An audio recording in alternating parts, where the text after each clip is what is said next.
Shalom, O worlds, O Israel. Happy Sabbath. Today I'll be reading out of the Book of Wisdom of Ben Sira from the New American Bible.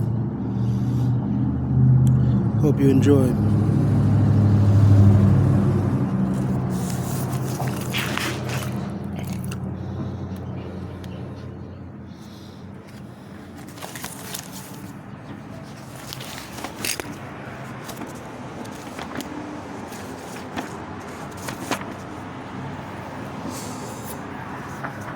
Wisdom of Ben Sira, page 744 out of the New American Bible. Chapter 11. The wisdom of the poor lifts their head high. Indeed, the wisdom passed down especially through mothers and even fathers. Much more than the value of $1, but hey, that goes a long way if you use it right. The wisdom of the poor lifts their head high and sets them among princes. Do not praise anyone for good looks,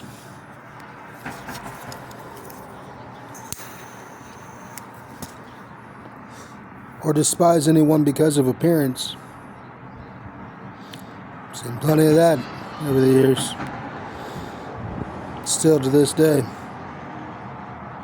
I'm guilty of that myself even. That I'm not quite proud of, but know about at least. The bee is least among winged creatures, but it reaps the choicest harvest.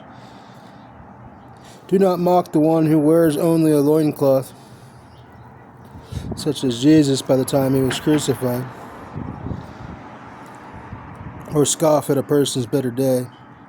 For strange are the deeds of the Lord, hidden from mortals his work. Many are the oppressed who rise to the throne, some that none would consider wear a crown. Many are exalted who fall into utter disgrace, many the honored who are given into the power of the few. Before investigating, do not find fault. That'd be wise right about now. It would have been wise a long time ago. So many situations where fault was found before investigating. Such a fragile term. But basically not judging a book by its cover and making an ass out of you and me when you assume things. Something people constantly shout my way, but I don't exactly always know why. I usually take time, as I learned to and was told to, especially by people I care about, to look into other people's lives and mindsets and even hearts. Or I try to, as was given to me by a few people as well.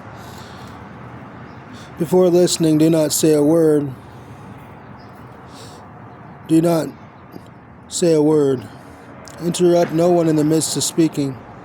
Do not despise about, or do not dispute about what is not your concern. In the quarrels of the arrogant, do not take part. My son, why increase your anxiety, since whoever is greedy for wealth will not be blameless? Even if you chase after it, you will never overtake it. By fleeing, you will not escape. One may work and struggle and drive and fall short all the same. Others go their way broken down drifters with little strength and great misery, yet the eye of the Lord looks favorably upon them, shaking them free of the stinking mire. He lifts up their heads and exalts them to the amazement of the many. For it is easy for the Lord on the day of death to repay mortals according to their conduct.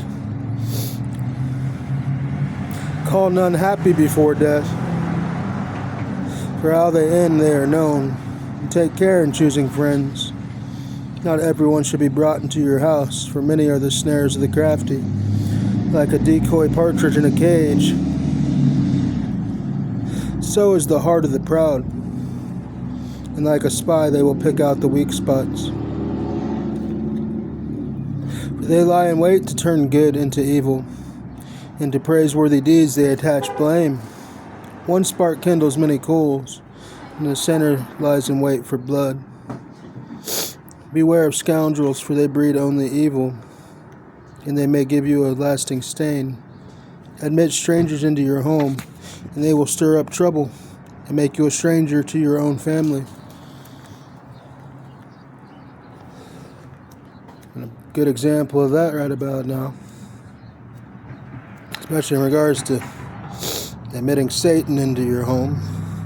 Oh, Lucifer. With our wrestling contest over the years. Who pities a snake charmer when he is bitten? Or anyone who goes near a wild beast? So it is with the companion of the proud, who is involved in their sins. While you stand firm, they make no more. But if you slip, they cannot hold back. With their lips, enemies speak sweetly. But in their heart, they scheme to plunge you into the abyss. Though enemies have tears in their eyes, given the chance, they will never have enough of your blood. If evil comes upon you, you will find them at hand. Pretending to help, they will trip you up. Such are the ways of Satan. Something at least I can say, despite controversy over the popes, such as Benedict and Francis. Francis once said, "You shouldn't even talk to Satan. It is dangerous to do such." And eventually became perhaps dangerous to talk to Jesus. I guess I'll get to that later. For it is easy of the Lord on the day of death to repay mortals according to their conduct. Never trust your enemies. Jesus may have said to bless your enemies. He didn't say to trust them. For their wickedness is like corrosion in bronze. Even though they act deferentially and peaceably toward you, take care to be on your guard against them. Treat them as those who reveal secrets, and be certain that in the end there will still be envy. Do not let them stand near you, lest they push you aside and take your place. Do not let them sit at your right hand, or they will demand your seat. And in the end, you will appreciate my advice when you groan with regret, even as I have, as I warned.